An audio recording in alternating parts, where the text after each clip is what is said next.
friends, it's Christy. Welcome back to my channel. Today I'm going to bring you another Copic coloring video where I color one specific critter in multiple different ways. Hopefully this will give you some new combinations to try out the next time you need to color a critter like this, and also maybe to customize the critter's shade to the color palette that you want to work with. So I have done quite a few of these videos in the past, and I'll do a quick flip through of the photo album that I store them in so you guys can get caught up in case you've missed any.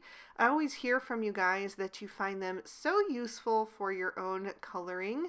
So I did want to continue this series. I took a little unintentional break after the fall critters. I had planned to do some Christmas critters, but I got so busy with my holiday card series that I didn't end up getting to do that. But today we are back and I am going to do pandas. Specifically pandas that have the black parts stamped solid already. So all you need to work on is the white parts, which makes it really quick and easy, but it also makes the color choices that you pick that much more important because they're the only ones that you'll be using. So I'm using the new I Heart Pandas stamp set from Lawn Fawn to illustrate this. I've stamped him out 6 different times so that I can show you 6 different ways to color them in. And the first one I'm going to do is the one that I have been gravitating to ever since I got this stamp set. In fact, I have made 3 different cards using this stamp set so far, and I have used this combo on all 3 cards, and that is E40 and E41. And that was one of the reasons I decided to do this video, is because it's going to force me to try out some different combos so that I'm not just always using the same one over and over and just having a little bit more interest in my cards. So I'm going to write down the colors that I used for this guy, just a little E41 for the shadow, blend it out with the E40, and then I did take my colorless blender just to soften the edge into the white.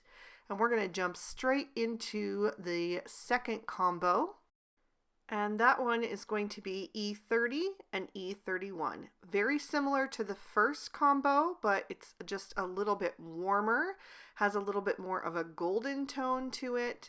And once again, I will grab that colorless blender and just soften the edge of the E30 into the white. I do want him to look like a white and black panda.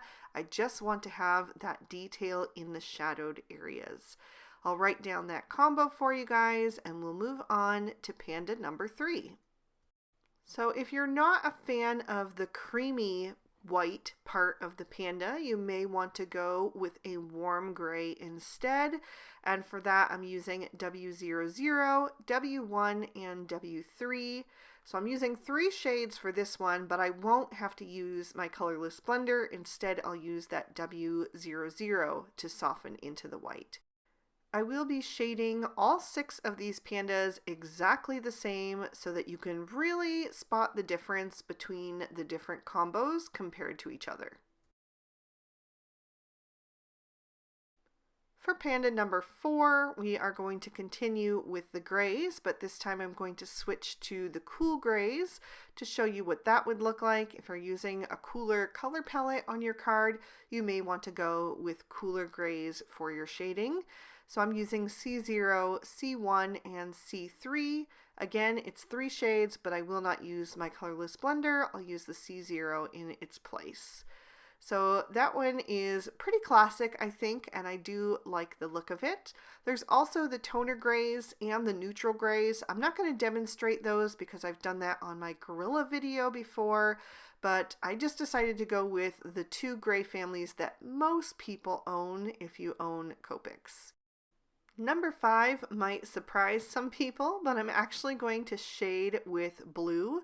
Blue is a very common color to use to shade white objects, and so I decided to go with B00, B000, and B00. So super, super pale shades, and I think that makes him look like he is more bright white rather than a blue bear, especially in comparison once you get him into a scene with some bamboo or other things in the background.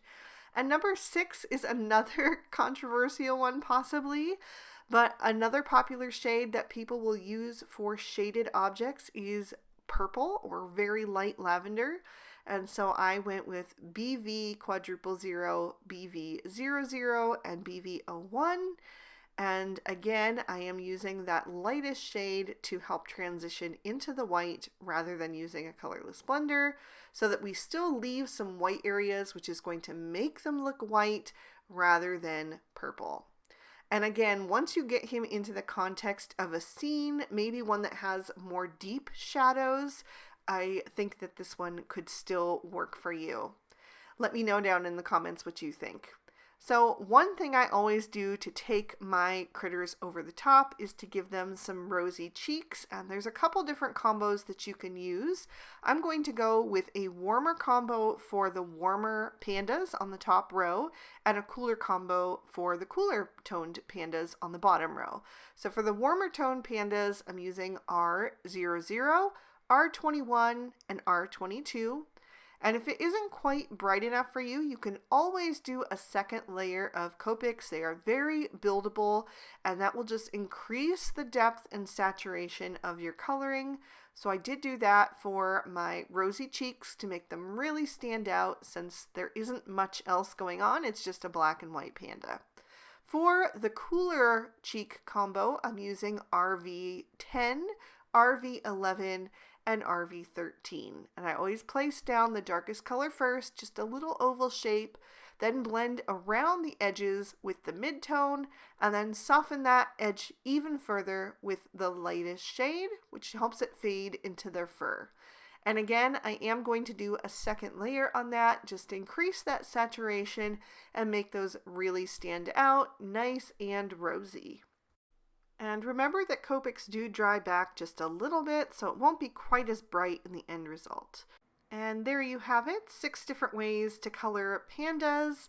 Of course, there are more browns you could use, more grays you could use. I even recently saw somebody do a Lisa Frank panda, which I thought was so cool. It was in like neon rainbow colors.